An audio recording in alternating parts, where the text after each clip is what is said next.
a relation from set A to set B is said to be a function if every element of set A has one and only one image in set B, है ना, यही है। पहले ये पढ़ेंगे, फिर इसके बाद दोबारा से पढ़ेंगे रियल वैल्यूड फंक्शन, क्योंकि उसको लिखना है। तुमको दो सेट डिफाइन करते हैं हम दो सेट डिफाइन करते हैं। देखो याद करो रिलेशन क्या होता है, याद करो रिलेशन क्या होता है। जैसे मान लो यहाँ पर एक सेट है A और यहाँ पर एक सेट है B। सेट A के अंदर मान लो एलिमेंट्स A1, A2 और A3 हैं। सेट B के अंदर B1, B2 और B3 हैं। सेट A से सेट B में रिलेशन डिफाइन होने का मतलब क्या होता है, कितने रिलेशन होंगे, मतलब आप ऑर्डर्ड पेयर बनाएंगे। सेट A का सारे एलिमेंट का सेट B के साथ ऑर्डर्ड पेयर बनाओगे, याद है ये बात। ऑर्डर्ड पेयर बनाने के बाद तुम उन सबको एक सेट में लिख दोगे, बस में आइएगा। आप जब A1 B1 A1 B2 A1 B3 लिखेंगे, फिर A2 B1 A2 B2 A2 B3 लिखेंगे, अभी हम रिलेशन की बात कर रहे हैं, और फिर A3 B1 A3 B2 A3 B3 लिखोगे। इन सबको जब एक सेट में लिखोगे तो उसको क्या बोलते हैं, Cartesian product of A B, ये बोलते हैं ना। अगर तुम A क्रॉस B लिखोगे इसका, तो A क्रॉस B एक सेट होता है जिसके अंदर सारे ऑर्डर्ड पेयर होते हैं A1 B1 और A1 B2 और A1 B3। इसी तरीके से करते करते करते लास्ट एलिमेंट क्या आएगा, A3 B2 और A3 B3। ये सारे के सारे Cartesian product of A cross B हो जाएंगे। मतलब इतने ऑर्डर्ड पेयर पॉसिबल हैं। ये रिलेशन नहीं है, नंबर ऑफ रिलेशन ये नहीं होता ना। आपको इसका क्या बनाना होता है, इसके जितने सबसेट हैं वो सारे सबसेट आप बनाएंगे। आप क्या लिखते हैं, number of relation, number of relation between A and B। ये क्या होता है, A क्रॉस B के टोटल नंबर ऑफ सबसेट्स, यही होता है ना। ये होता है number of subsets in A cross B। A cross B के जितने सबसेट बनेंगे उतने रिलेशन पॉसिबल होता है। अब मेरी बात समझो, जब तुम सबसेट लिखोगे तो उसमें ये सभी तो आएंगे ही, और फिर पेयर पेयर के आएंगे, एक्स्ट्रा आएंगे।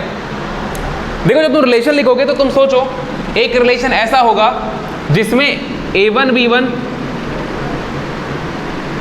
A1 B2 और A1 B3 भी आएगा, होगा ना एक रिलेशन। मान लो कोई रिलेशन R1 हो गया जिसमें ये आ गया।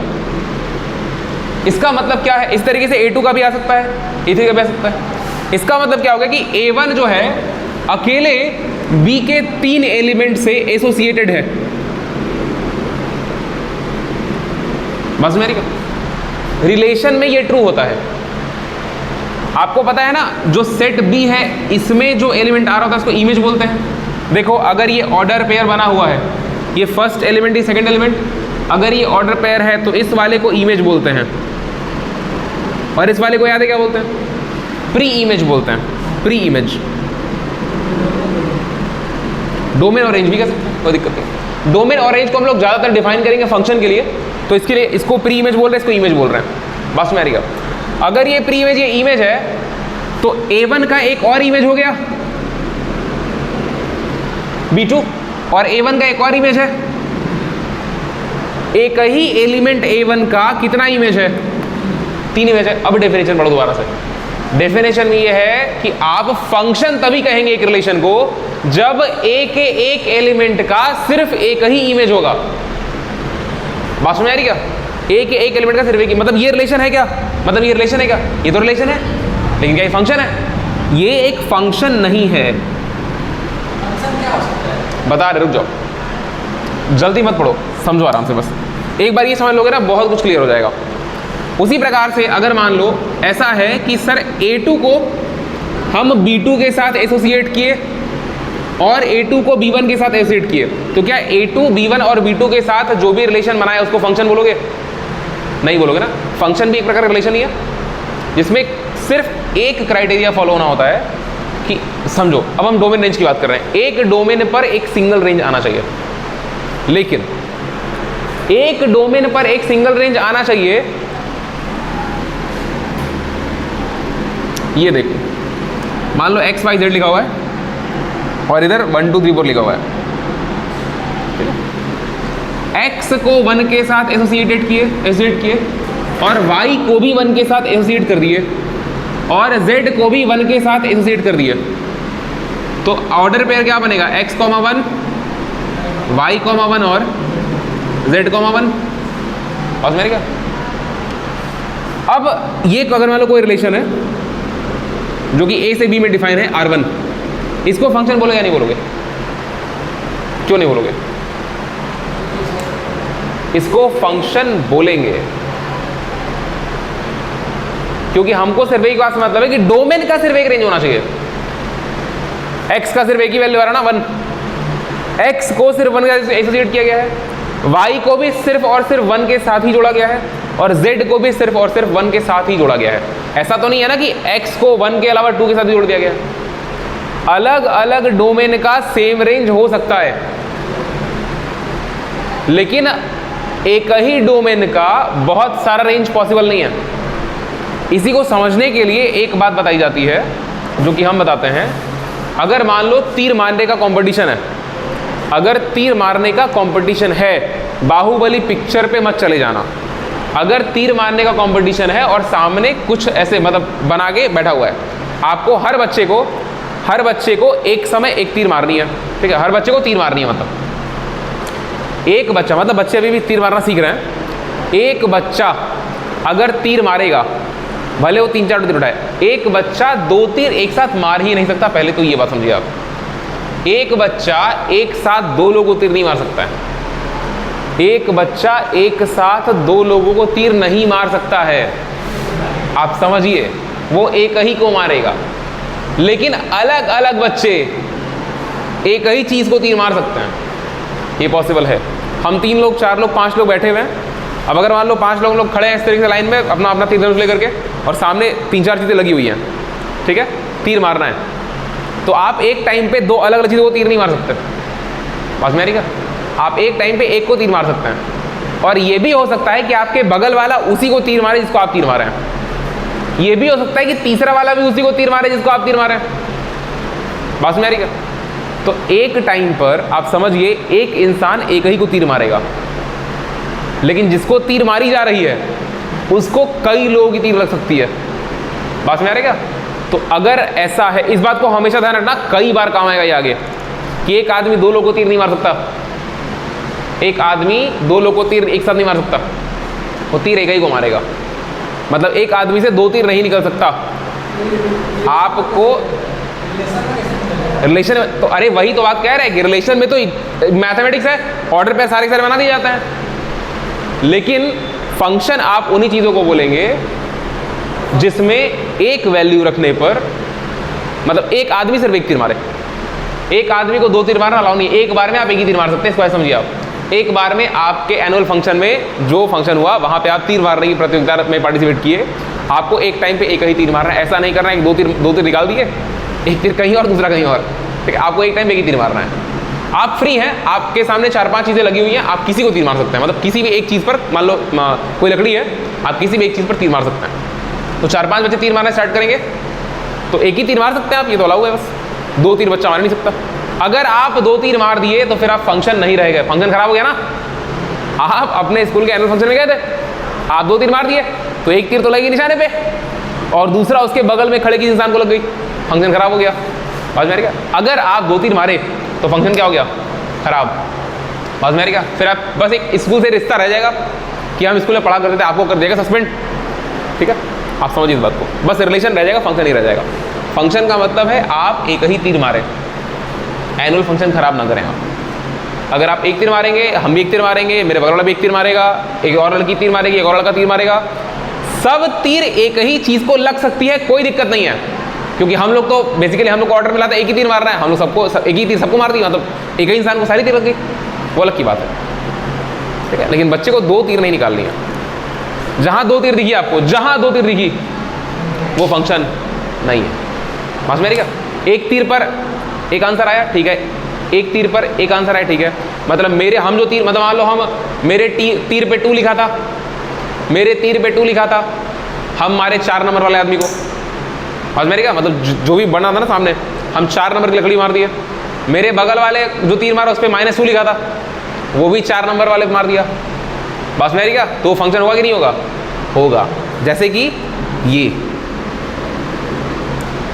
x² एक बार आप तीर मारिए 2 की और एक बार आप तीर मारिए -2 की, ये दोनों तीर एक ही जगह पे जाके लगेगी, स्क्वायर करेंगे 4 आएगा ना।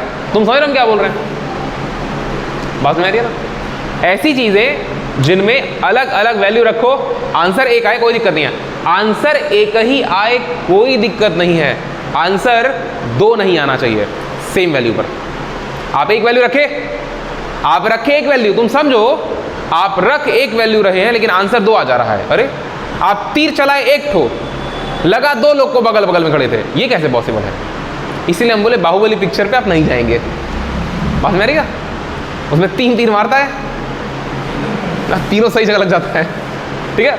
तो आप मेरी बात को समझिए, एक तीर आप मारेंगे, एक तीर का मतलब आप अलग अलग वैल्यूज रख दीजिए, अलग अलग वैल्यूज रख दीजिए।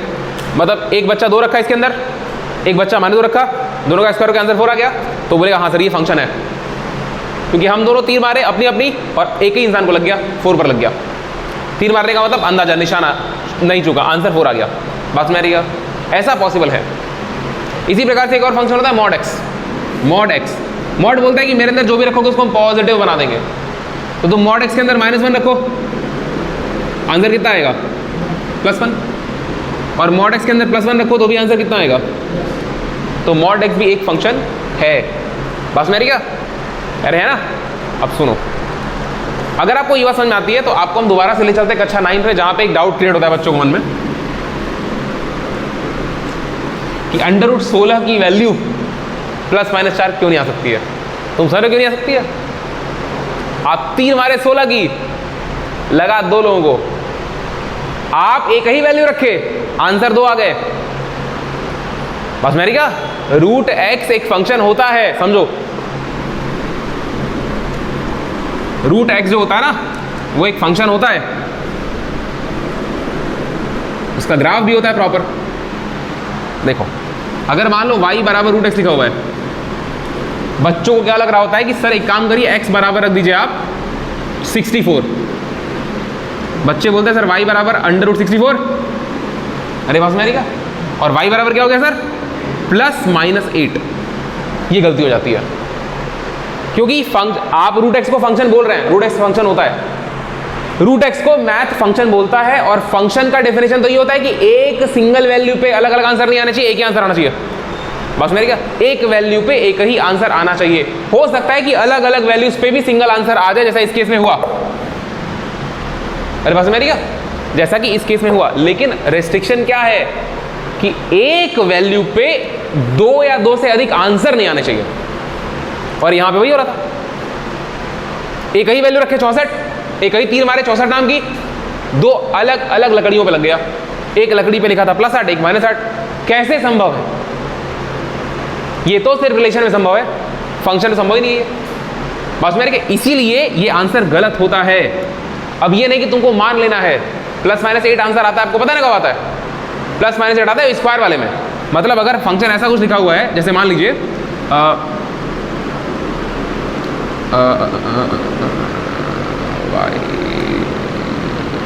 x² बराबर अगर 64, अगर ये लिखा हुआ है, अगर ये लिखा हुआ है तो ये रूट फंक्शन नहीं, ये स्क्वायर फंक्शन है, दोनों फंक्शन अलग अलग होते हैं।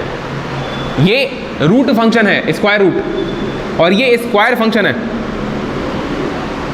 दोनों फंक्शन के ग्राफ अलग होते हैं, दोनों फंक्शन की दुनिया अलग होती है। यहां से 64 बगल में आता है और x² -64 करते हैं आप, है ना, और इसको आप जानते हैं x² -8 बराबर 8 का स्क्वायर बराबर 0, और ये बनेगा a² + b² और a² - b² का फॉर्मूला क्या होता है? a + b a - b। यहां से आता है x बराबर -8 और x बराबर +8 स्क्वायर फंक्शन में। क्यों? क्योंकि ये कहता है कि आप x की वैल्यू -8 रखेंगे तो भी आंसर 64 आएगा, और x की वैल्यू +8 रखेंगे तो भी आंसर 64 आएगा, और ये तो फंक्शन होता है। अभी अभी यहीं पढ़ रहे थे, बस मेरी का स्क्वायर से माइनस हट जाएगा। दोनों फंक्शन का ग्राफ देखिए, अगर तुम √x का ग्राफ देखोगे तो √x का ग्राफ देखो ऐसा होता है, ऐसा, थोड़ा इसको और मतलब स्लैंट होता है ऐसा, इट इज लाइक दिस, ऐसा। और अगर तुम x² का ग्राफ देखोगे तो x² का ग्राफ ऐसा होता है, ऐसा। तो x² का ग्राफ जो है वो निगेटिव वैल्यू ले सकता है। क्योंकि इसका ग्राफ माइनस एक्स की तरफ भी है बना है ना, और पॉजिटिव भी ले सकता है। लेकिन आंसर में कभी भी निगेटिव वैल्यू नहीं दे सकता, क्योंकि नीचे ग्राफ बना ही नहीं है। ग्राफ कहाँ है? ऊपर। ग्राफ ऊपर बना है ना, तो आंसर इसका हमेशा कैसा आएगा? पॉजिटिव। तो अगर फंक्शन स्क्वायर है तो ये प्लस वैल्यू भी ले सकता है और माइनस भी ले सकता है, लेकिन आंसर हमेशा कैसा देगा? पॉजिटिव देगा। ये ले या फिर ये ले। रूट में देखो, रूट का ग्राफ सिर्फ फर्स्ट क्वाड्रेंट में है। हाँ, मतलब x का वो लेगा भी प्लस और देगा भी प्लस। आपको पता है ना, रूट के अंदर आप निगेटिव वैल्यू नहीं रख सकते। क्लास 10 में आपको पढ़ाया जाता है कि अगर अंडर रूट के अंदर डिस्क्रिमिनेंट याद है, under root B square minus 4ac, अगर बी स्क्वायर माइनस 4ac की वैल्यू निगेटिव आ जाए तो रूट्स कैसे होते हैं? इमेजिनरी। क्यों? इसीलिए क्योंकि बी स्क्वायर माइनस 4ac अगर निगेटिव हो गया तो अंडर रूट में निगेटिव आ गया, जो कि रियल होता ही नहीं है। रूट के अंदर निगेटिव पॉसिबल ही नहीं होता है। बात समझ रही है? तो बेसिकली आपको पता सब कुछ 10 सही है, एक्सप्लेनेशन आपको यहाँ देखने को मिल रहा होता है। तो तुम समझे फंक्शन क्या होता है? फंक्शन का मतलब क्या होगा कि फंक्शन में आपको ये रिस्ट्रिक्शन है कि एक सिंगल डोमेन पर जो रेंज आएगा वो एक ही आना चाहिए। आंसर एक ही आना चाहिए, आंसर एक से ज़्यादा नहीं आना चाहिए। आंसर एक ही आना चाहिए। बात समझ रही है? अलग अलग आंसर नहीं आना चाहिए। अरे सही बात है ना? अगर आप अलग अलग डोमेन रख रहे हैं उस पर अलग अलग आंसर है, कोई दिक्कत नहीं है। समझिएगा? तो फंक्शन का डेफिनेशन लिख लिए। अब हेडिंग लगाओ, real valued function. Real valued function, VALUED, real valued function.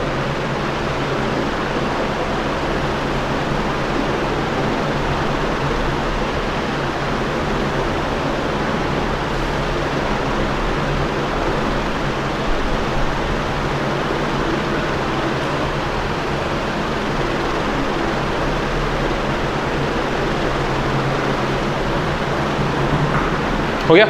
Real valued function हम समझा दिए। रियल वैल्यूड फंक्शन का मतलब क्या होता है? अगर कोई फंक्शन किसी सेट ए और सेट बी से डिफाइंड है, तो सेट ए में जो भी एलिमेंट्स हैं, मतलब जो डोमेन में आप फंक्शन में आप डोमेन रखते हैं ना, तो जो भी डोमेन है वो भी रियल नंबर हो और जो रेंज है वो भी रियल नंबर हो।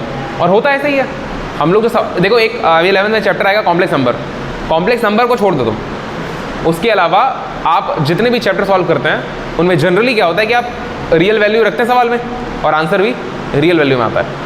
ठीक है? तो एक ऐसा फंक्शन जिसमें सेट ए और सेट बी, मतलब एक फंक्शन जो सेट ए और सेट बी में डिफाइंड है, उसमें सेट ए जो है वो रियल नंबर का सबसेट हो और सेट बी भी रियल नंबर का सबसेट हो, ऐसे फंक्शन को क्या बोलेंगे? Real valued function. लिखिए आप, लिखिए, for a function defined from A to B, for a function defined from A to B, for a function defined from A to B. देखो, अभी जो तुमसे हम बोले for a function defined from A to B, इसको आप लिखते कैसे हैं मैथ के लैंग्वेज में? कोई फंक्शन f है such that it is defined from a to b, इसको लिखा ऐसे जाता है। इसका मतलब क्या होता है? Function f such that it is defined from a to b। एक फंक्शन f ऐसा है कि ये a से b में डिफाइन है, मतलब इसका डोमेन आपको कहाँ से उठाना है? a से, और रेंज जो आएगा वो किस में आना चाहिए? b में आना चाहिए। फंक्शन क्या है? ये। इसी को आप डायग्राम के हिसाब से ऐसे दिखाते हैं, a से b हो गया और ये फंक्शन f हो गया। बस मेरे क्या, इन दोनों चीज़ों को बना लो। A1 A2 A3 कर दो इसमें, और इसमें B1 कर दो और B2 कर दो।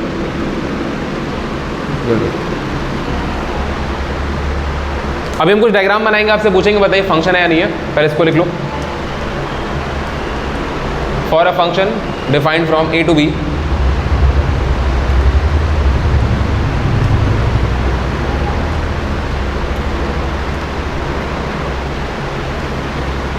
Defined from A to B हो गया, is called, defined from A to B is called a real valued function, is called a real valued function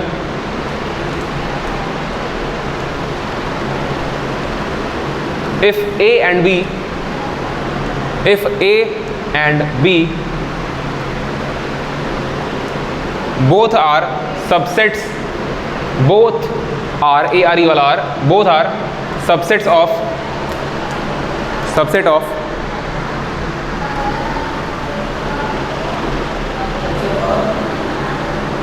both are subsets of R, capital R.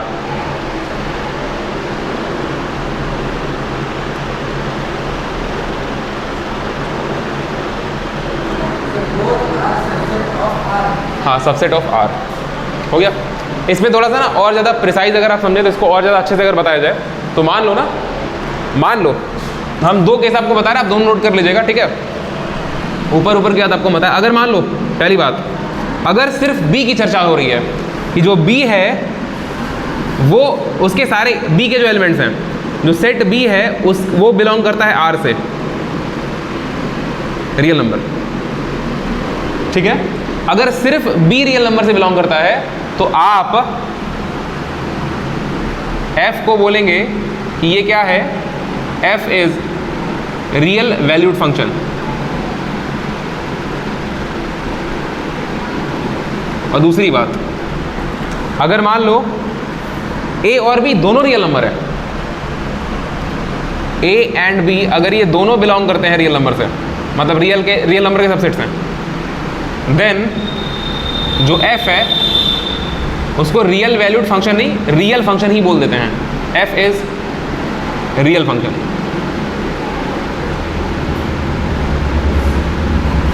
आपके जानकारी में जो function आएंगे वो सारे real function आएंगे ना, क्योंकि आप उसमें रखेंगे भी रियल नंबर और आंसर भी आएगा रियल नंबर। अगर A भी रियल नंबर है मतलब रियल नंबर का सबसेट है, और B भी रियल नंबर का सबसेट है, मतलब A में जो एलिमेंट लिखे वो सारे के सारे रियल हैं, B में भी जो एलिमेंट लिखे वो सारे के सारे रियल हैं, तो इस केस में जो आपका फंक्शन कहलाएगा वो क्या कहलाएगा, रियल फंक्शन।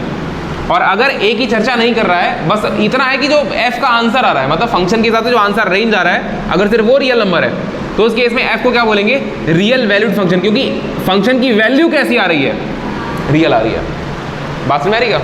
तो इन बातों को साइड में नोट कर ले जाओ।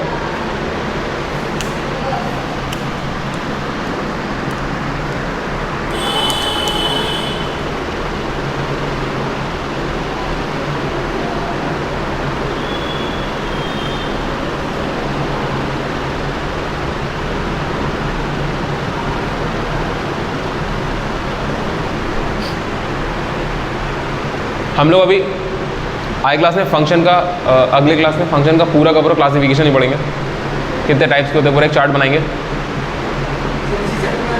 हाँ, इसी चैप्टर में। ये चैप्टर बेसिक है, इसके बाद फिर सवाल स्टार्ट हो जाएंगे अच्छे अच्छे।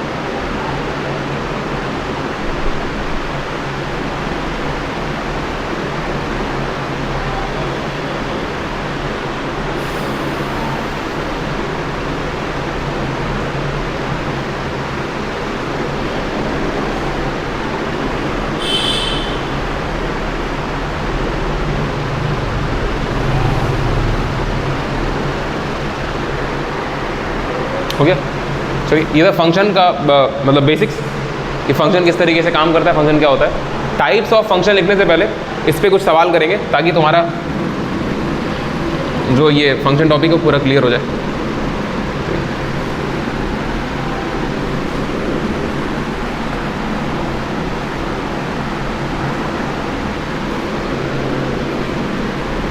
डोमेन रेंज पढ़ चुके हैं? डोमेन रेंज, डोमेन क्या होता है आपको पता है, रेंज क्या होता है आपको?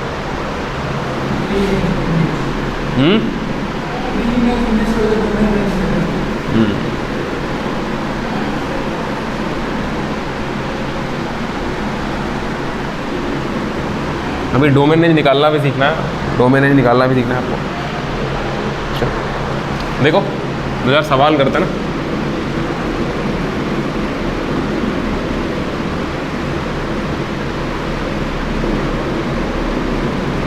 F1 है, F2 है, सारे फंक्शंस हम बोल रहे हैं कि फंक्शंस मतलब F3 है, और ये F4 है। यहाँ मान लीजिए 1 है, 2 है, 8 है और 7 है। यहाँ पे x² है, यहाँ पे b है, यहाँ पे 5 है, यहाँ पे c है। कोई भी कुछ भी चाहिए, कुछ भी है, अलग अलग एलिमेंट्स, सारे एलिमेंट्स अलग अलग है। और 5, 6 ये सब कुछ डिफाइन है इस तरीके से ना, सब मतलब इस सेट ए से सेट बी में डिफाइन कर रहे हैं ना सारे के सब केस में जो फंक्शन है is defined from A to B. यहाँ पर भी आपका 1 2 3 4 है, यहाँ पे पी क्यू आर एस है, ठीक है।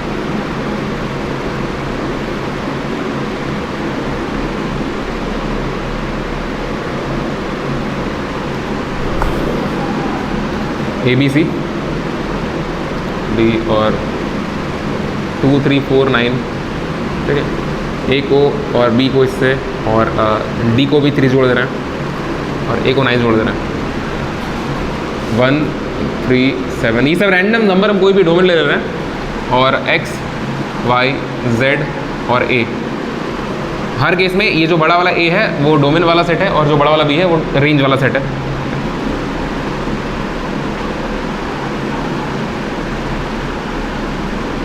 ये हो गया 3 और ये हो गया 1 और इस ये छूट गया, ये काम करते हैं ए छूट गया, ए को 3 मोड़ दे रहा है। हाँ जी, आपको बताना है कौन सा फंक्शन है कौन सा फंक्शन नहीं है। और देखो पहले पहला डिस्कस करो ना, पहला इसको पहला बोल दे रहा है, ये दूसरा हो गया, ये तीसरा हो गया और ये चौथा हो गया ना। पहला फंक्शन है कि नहीं? पहला फंक्शन नहीं है। पहला फंक्शन क्यों नहीं है? हाँ जो 2 है, हाँ सही बात है ना, जो 2 का इमेज है ना, 2 का 2 इमेज बन रहा है, ठीक है। 2 के 2 इमेज बन रहा है, तो 2 का एक इमेज x² बन रहा है और एक c बन रहा है, जो कि पॉसिबल नहीं है ना, 2 के 2 इमेज बन रहा है, इसलिए f1 जो है इज नॉट अ फंक्शन, ये फंक्शन नहीं है, ठीक। दूसरी बात करो ना, ए 2 निकाल रहा है, अच्छा 3 पे भी और 9 पे भी जुड़ रहा है, ठीक है। ए जो है वो 3 पे भी जुड़ रहा है और 9 पे भी जुड़ रहा है। और कोई रीज़न? एक और रीज़न है, इसका एक डोमेन छूट गया है। एक फंक्शन के डोमेन में आप सिर्फ वही वैल्यू लिखते हैं जिसको वो फंक्शन पहचानता है। डोमेन का मतलब क्या होता है? जिसको वो जानता हो, जिसको वो ले सके और आपको आंसर दे सके। अगर डोमेन में कोई ऐसी वैल्यू लिखी हुई है तो फिर ये फंक्शन डिफाइन नहीं हुआ। बस मेरी क्या, ये फंक्शन गड़बड़ा जाएगा आपको आंसर बताने में। फंक्शन बोलेगा मैं इसको पहचानता नहीं हूँ ना, दिक्कत आ जाएगी। बात समझ में आ रही क्या? दिक्कत आ जाएगी। तो इसलिए F2 भी फंक्शन नहीं है, ठीक है। थर्ड की बात करिए,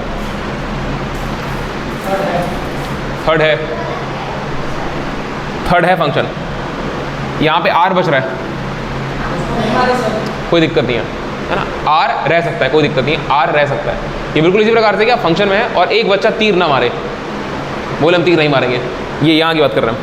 एक बच्चा बोले मैं तीर नहीं मारूंगा तो फंक्शन खराब हो जाएगा, टीचर भड़क जाएगा, फिर पार्टिसिपेट क्यों किए? अगर तुमको तीर नहीं मारने तुम पार्टिसिपेट क्यों किए? फिर वो मरा जाएगा टीचर से। स्कूल में प्रिंसिपल, हेड मिनिस्टर और कोऑर्डिनेटर ये लोग ज़्यादा पीटते हैं। इनमें से कोई ना कोई एक होता है जो मार रहा होता है, ठीक है? या फिर एक टीचर होता है जो मारने के लिए ही स्कूल में पता नहीं कैसा लगता है कि है, और वो मार देता है और फिर पूरे बच्चों का मूड खराब, फंक्शन खराब हो जाता है, ठीक है। तो आप अगर आपको तीर नहीं मारनी तो आप पार्टिसिपेट ना करें, ये तो फंक्शन खराब हो जाएगा, ठीक है। और यहाँ पे कोई दिक्कत नहीं है ना, अरे 4 चीज़ें मारने के लिए थी, 4 चीज़ें मारना था, चारों बच्चे 3 पे मार दिए, एक छूट गया, क्या दिक्कत है? हम क्या करें, है ना, सही बात है। तो ये फंक्शन है। और नीचे वाला ये फंक्शन नहीं, क्यों नहीं है? क्योंकि अगेन हाँ 3 जो है इसके 2 इमेज बन रहे हैं, y और a बन रहा है, तो ये भी फंक्शन नहीं है, क्योंकि more than 1 image is not possible, है ना। फॉर अ प्री इमेज या फिर for a single domain more than 2 ranges are not possible, ठीक है। तो ये लिखें, आप इसको लिखें, इसको लिख लो, फिर आगे बढ़ जाते हैं। इसको लिखो,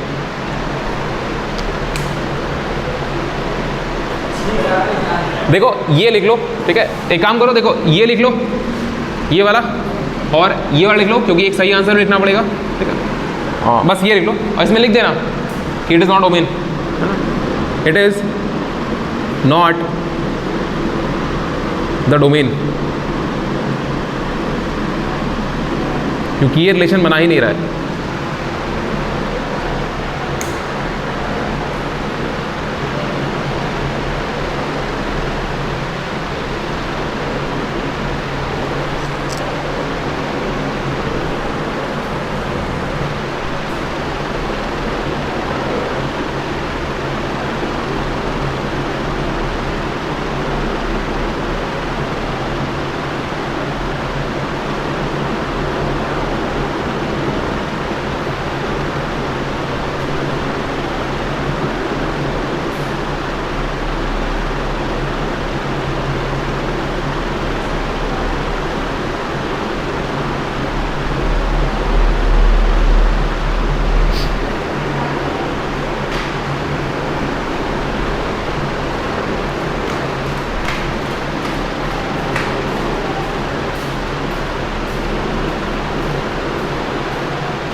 कुछ छोटे छोटे फंक्शंस होते हैं जिनको पढ़ लेता है। फंक्शन क्लासिफिकेशन कल करेंगे आराम से, अगली क्लास जब भी होगी करेंगे इसको। कुछ छोटे छोटे फंक्शन होते हैं 2-3 जिनके बारे में हमको पता होना चाहिए, जैसे कांस्टेंट फंक्शन क्या होता है, आइडेंटिटी फंक्शन क्या होता है, ठीक है। तो ये 2-3 फंक्शन हैं जिनको हम लोग पढ़ेंगे, स्पेसिफिक टाइप के फंक्शंस हैं। इनको पढ़ने की वजह से क्या होगा ना कि आपको थोड़ा फंक्शन का और आइडिया रहेगा, ठीक है। तो हेडिंग लगाओ टाइप्स ऑफ फंक्शंस, हेडिंग लगाओ types of functions, types of functions.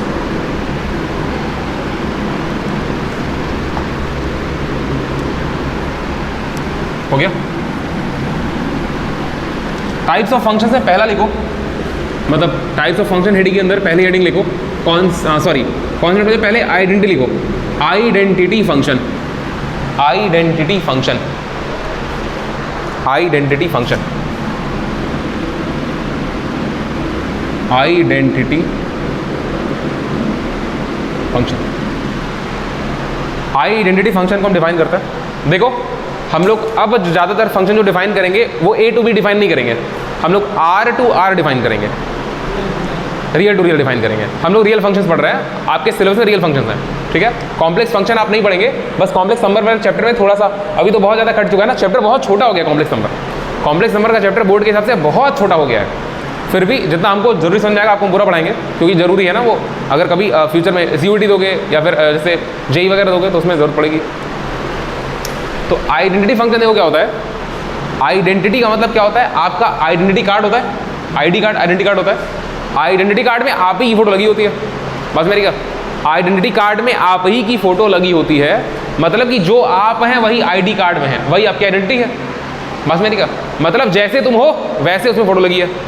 तो आइडेंटिटी फंक्शन एक ऐसा फंक्शन होता है जिसमें जो रखोगे वही आंसर आएगा। आइडेंटिटी फंक्शन एक ऐसा फंक्शन होता है जिसमें जो रखोगे आंसर वही आएगा। तो पहले तो मेरी बात समझो कि आइडेंटिटी फंक्शन एक ऐसा फंक्शन होता है such that it is defined from R to R, real to real, बात मेरी क्या। और जो fx है इसमें जो रखेंगे इस फंक्शन में वही आंसर आ जाएगा। अब इसको हम और समझाते हैं, पहले इसका डेफिनेशन लिख लो, इसको हम और समझाते हैं, तुम समझ जाओगे, इसको तुम जानते हो, तुम समझ जाओगे। लिखो अ function f such that it is defined from A to B, यही वाली बात देखो, f such that defined from A to B कर लो तुम, it is defined from A to B। A function f such that it is defined from A to B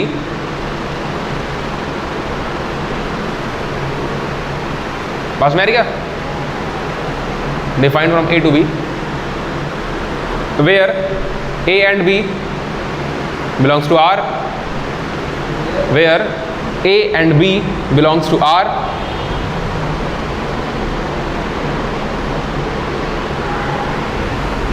comma लगाइए,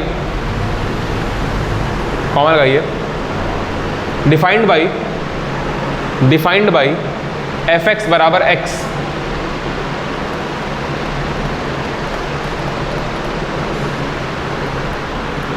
fx बराबर x such that x belongs to R, such that x belongs to R।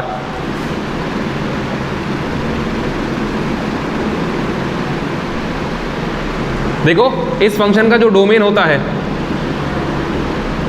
वो भी real होता है, और जो range होता है वो भी रियल होता है। अब इस फंक्शन को जानो कि असल में होता क्या है। y बराबर x जानते हो क्या होता है, y बराबर x एक लाइन होती है जो ओरिजिन से जाती है एकदम बीच से, बस में क्या।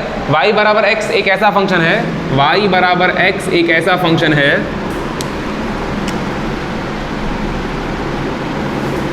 यही है y बराबर x लाइन। y बराबर थोड़ा सा ये ऊपर चला गया ना, इसको थोड़ा सा और नीचे से लेकर जाते हैं, एकदम बीच से जाती है लाइन 45 डिग्री पे, ये एंगल 45 होता है। अभी आप स्ट्रेट लाइन चैप्टर पढ़ेंगे, वहाँ पे आपको और ज़्यादा क्लियरेंस मिलेगा ज्योमेट्री का। ये लाइन का इक्वेशन क्या है, y बराबर x। ये एक ऐसी लाइन होती है जिसमें तुम x की जो वैल्यू रखोगे y की वही वैल्यू आएगी। आप x की जो वैल्यू रखेंगे, अरे क्योंकि फंक्शन ही y बराबर x है ना, जो रखो x y हो जाएगा। x बराबर 2 पे y कितना होगा 2, x बराबर 3000 पे y कितना। तो ये एक आइडेंटिटी फंक्शन है, बात मेरी का। ये एक एक फंक्शन कांस्टेंट फंक्शन भी होता है, इससे कंफ्यूज मत होना। आइडेंटिटी फंक्शन का मतलब जो रखोगे आंसर में वही आएगा। बस मेरे क्या ये आइडेंटिटी फंक्शन है, तो आप इसको लिख लीजिए, इतनी बातें आप लिख लीजिए इसके बारे में कि इस फंक्शन का डोमेन R होता है, रेंज R होता है, फंक्शन y बराबर x, y को ही fx बोलते हैं, y को ही fx कहा जाता है, y बराबर fx बराबर x, y हम कोई वेरिएबल मान ले, कोई फंक्शन है y, ठीक है। हर जगह पे तुम फॉर्मूले को y बराबर x करके लिखो या फिर fx बराबर करके लिखो, बात एक ही होती है।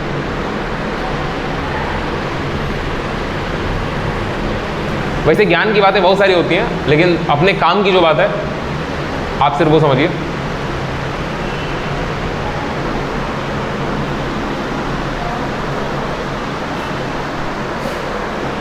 ज्ञान की बात और काम की बात, ज्ञान की बातें दुनिया में बहुत सारी हैं, आप काम की बात के साथ साथ थोड़ा सा ज्ञान का बात देते चलिए ताकि आपका काम अच्छे से बन जाए।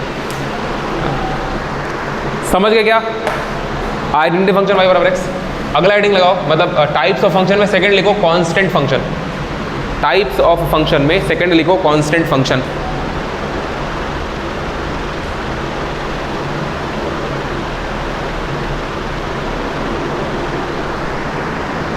हो गया? ये था आइडेंटिटी फंक्शन, हम कांस्टेंट यहां बना रहे हैं। देखो इस तरीके से करके आपको एक एक करके बहुत सारे टाइप्स के फंक्शन होते हैं जिनको पढ़ना होता है। कुछ फंक्शन का यूज़ बहुत ज़्यादा होगा आपके कक्षा 12 तक, और कुछ फंक्शन का यूज़ होगा लेकिन बहुत नाम मात्र होगा, ठीक है। कांस्टेंट फंक्शन, देखो कांस्टेंट फंक्शन एक ऐसा फंक्शन होता है, function f such that it is defined from r to r, ठीक है।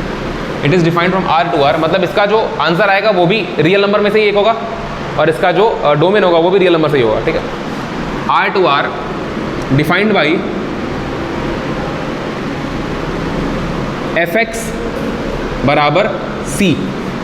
अब समझो इसमें क्या था, लाइट नहीं यार, हर जगह c का मतलब लाइट नहीं होता है, इस c का मतलब कोई कांस्टेंट, कोई भी एक सिंगल वैल्यू। जैसे देखो यहां पर क्या था, यहां पर तुम x की जो चाहो वैल्यू रखो और जो वैल्यू रखते वही आंसर आ जाता, बस मेरी क्या। लेकिन ये फंक्शंस ऐसे फंक्शन होते हैं कि आप x की वैल्यू कुछ भी रख दीजिए, ये बार बार सेम आंसर देंगे, ये अपना आंसर चेंज नहीं करेंगे। तुम समझो मेरी बात, ये ऐसे फंक्शंस होते हैं जहां पे आप x की वैल्यू कुछ भी रख दीजिए, ये अपना आंसर चेंज नहीं करेंगे, ये बार बार सेम। क्या देंगे वो अलग अलग फंक्शन के लिए अलग अलग डिपेंड करेगा, लेकिन हमेशा आंसर सेम देंगे, बस मेरी क्या। और for all x belong to, ऐसा देखते हैं, for all x belong to real, जो c है वो भी रियल नंबर होगा, लेकिन c कैसा होगा, कांस्टेंट। जो इस फंक्शन का डोमेन होगा वो क्या होगा बोलो, ऑल रियल, कुछ भी रखो, लेकिन जो रेंज होगा वो क्या होगा, रेंज सी ही आएगा हर केस में, बस मेरी रेंज हमेशा, इसको बल्कि ऐसे लिखो ज़्यादा अच्छा है, रेंज हमेशा सी आएगा, रेंज और कुछ नहीं का सी आएगा बार बार बार बार। एग्जाम्पल के लिए थोड़ा सा आपको रिलेट करने के लिए बताते हैं, आप क्लास 10th में ट्रिग्नोमेट्री की फर्स्ट आइडेंटिटी पढ़े हुए हैं। यहाँ x की वैल्यू कुछ भी रखो, आंसर हमेशा क्या आना है, फॉर्मूला यही होता है ना, तुम समझ पा रहे हो हल्का हल्का। x की वैल्यू 30 डिग्री रखो, 30 30 40 40 45 45 90 90 0 0 1 1 1 डिग्री 2 डिग्री 5 डिग्री कुछ भी रखो, आंसर हमेशा क्या देगा, ये 1 ही देगा। तो ये एक प्रकार का कैसा फंक्शन है, कांस्टेंट, क्योंकि इसका रेंज क्या है, कांस्टेंट, इसका रेंज कांस्टेंट है। 1 मतलब एक वैल्यू फिक्स हो गया, तो x की वैल्यू तुम चेंज करो ना, तुम x बराबर 1 डिग्री लो, चाहे 2 डिग्री लो, चाहे 3 डिग्री लो, चाहे कुछ भी 90 डिग्री लो, 110 कुछ भी ले लो, बस मेरी क्या हमेशा बन देगा। तो आप इस बात को लिख लीजिए, लिखिए for a function f such that belongs to r to r लिखो, डायरेक्ट समझ गए हो तो a to b लिखने की जरूरत नहीं, सीधे r to r लिखो। फॉर अ फंक्शन हो गया, अब उसके बाद ये उतार लो, इसका मतलब क्या होता है, for a function f such that it is defined from, ये सबको बोलना पड़ेगा ना, आपको बोलना पड़ेगा, for a function f such that it is defined from r to r, comma लगाइए, डिफाइंड बाई, कैसे लिखेंगे, fx बराबर c for all x belong to r, c belong to r, where c is constant, है ना। इस पूरी बात को लिखिए आप।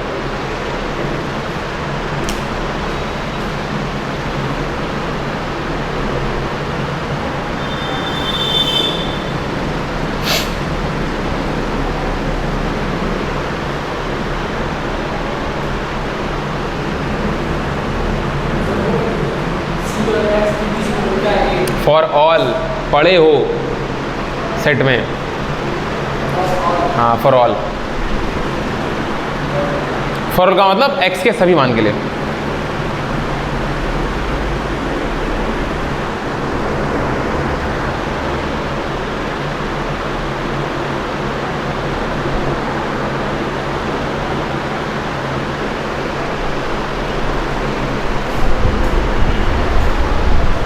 बस इसके बाद ख़त्म करते हैं क्लास। अगले क्लास में पहले फंक्शन क्लासिफिकेशन करेंगे पूरा का पूरा, उसके बाद स्टार्ट करेंगे पॉलिनोमियल फंक्शन। ठीक है, पहले क्लासिफिकेशन, उसके बाद पॉलिनोमियल फंक्शन।